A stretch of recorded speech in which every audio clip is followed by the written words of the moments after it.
Avui estem una altra vegada dirigint-nos a tots vosaltres perquè volem parlar d'un tema molt interessant que és el procés terapèutic d'integració psicocorporal. I per parlar d'aquest tema molt interessant, ja ho veureu, tenim en Jordi Abarca, que ell és psicoterapeuta, que ens explicarà tot el que cal saber sobre aquesta teràpia. En podem dir teràpia? I tant, correcte, és teràpia, procés, està ben dit.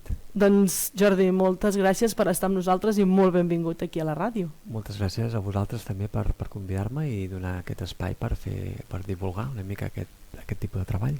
Explica'ns una mica què és això del procés terapèutic d'integració psicocorporal. Diem que el concepte d'integració psicocorporal es basa una mica, doncs, moltes vegades com que només ens basem només en la part mental i oblidem una mica a part la part corporal, no? En aquest sentit, llavors és important el procés psicocorporal per integrar el que és la part psicològica, la part psique, la part emocional i la part corporal, d'acord? Llavors, el procés psicocorporal el que es tracta és quan ve una persona a fer teràpia, a fer procés, ve per un tema molt concret, la majoria de vegades són per temes relacionals, llavors el que es tracta amb els temps i amb tota una metodologia que hi ha darrere, doncs que la persona vagi integrant bàsicament tot el que pensa i tot el que sent vagi en la mateixa direcció. Vale? Perquè moltes vegades el que ens passa és que el que pensem és una cosa i el que sentim és una altra, i emocionalment a vegades tenim les emocions estan confoses, no?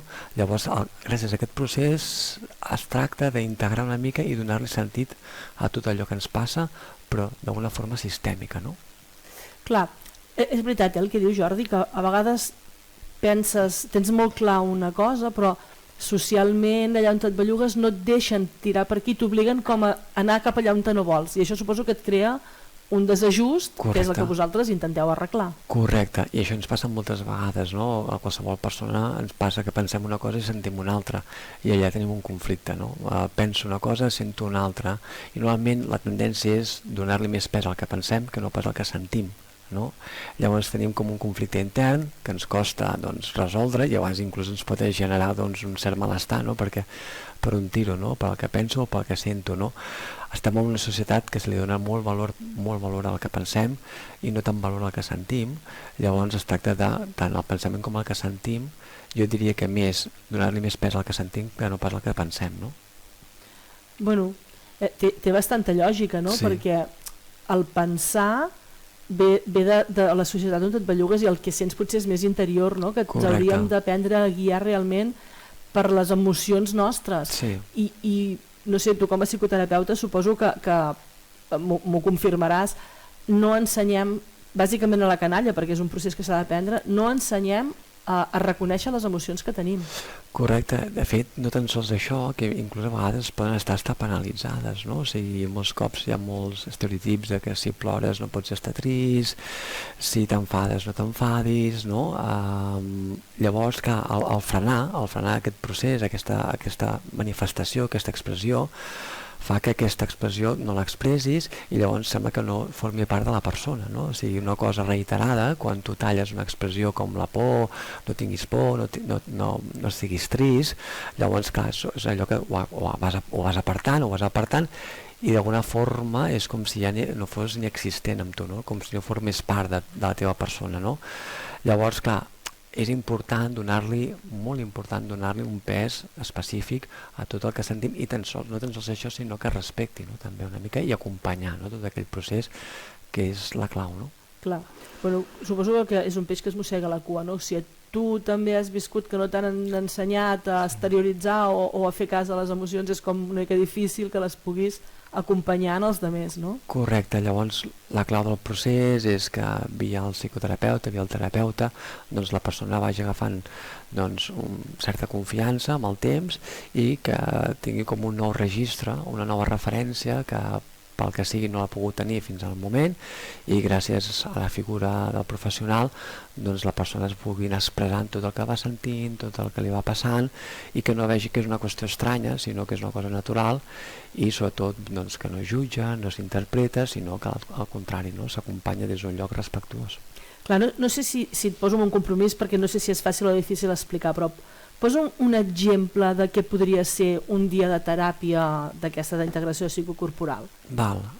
Bueno, és complexa, però bueno, podria plantejar, doncs imaginem-nos, no, que una persona, no, doncs, amb la seva parella, no, per dir alguna cosa, sent que no pot expressar el que li passa perquè no té el costum, no? Si no, imaginem-nos, no, que hi ha una discussió, però la persona que ve al procés pues, té el costum de no dir el que sent, no? Llavors què passa? Que allà genera com un malestar, no? Per exemple, ell t'explica, la persona t'explica, doncs mira, què passa amb això amb la meva parella, sento que no li puc dir el que em passa, m'aparto i allà em quedo doncs, força malament, no?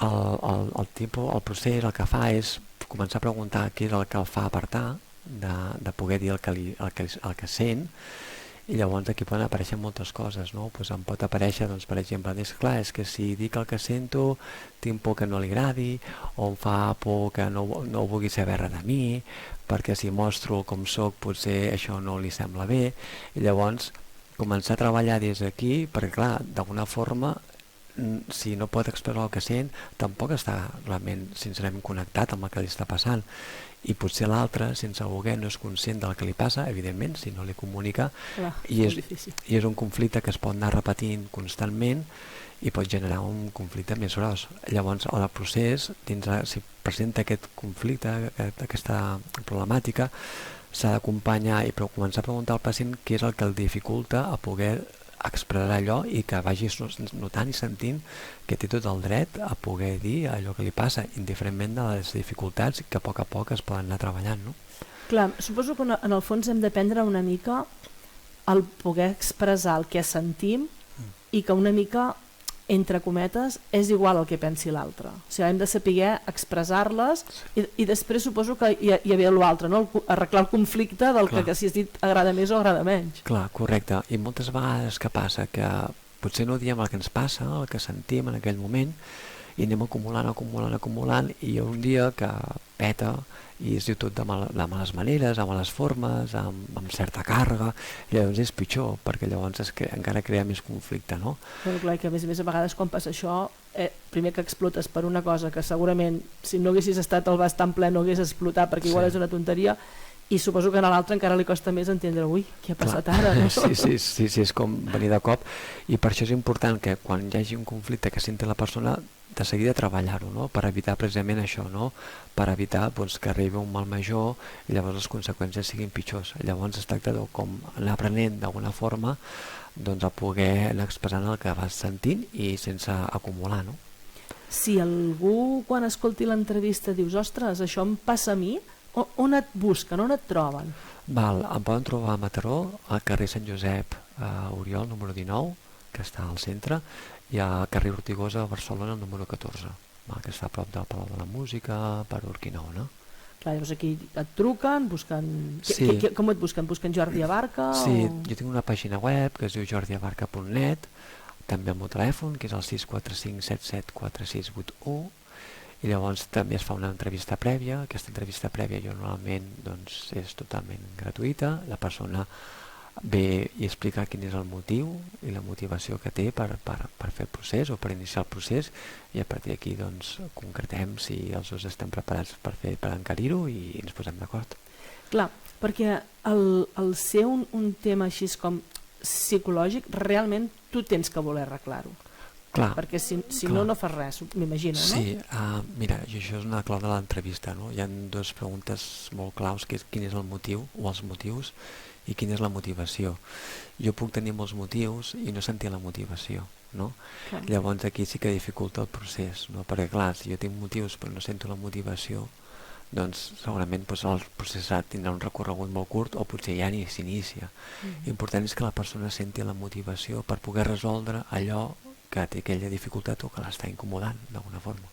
Clar, la teràpia aquesta va centrada en alguna franja d'edat? No, però concretament diria que per mi, a nivell personal, crec que va més enfocat a la persona adulta, a partir dels 20-21 anys, un cop ja ha passat l'adolescència, estaria encarada cap a aquesta franja d'edat cap en amunt, no?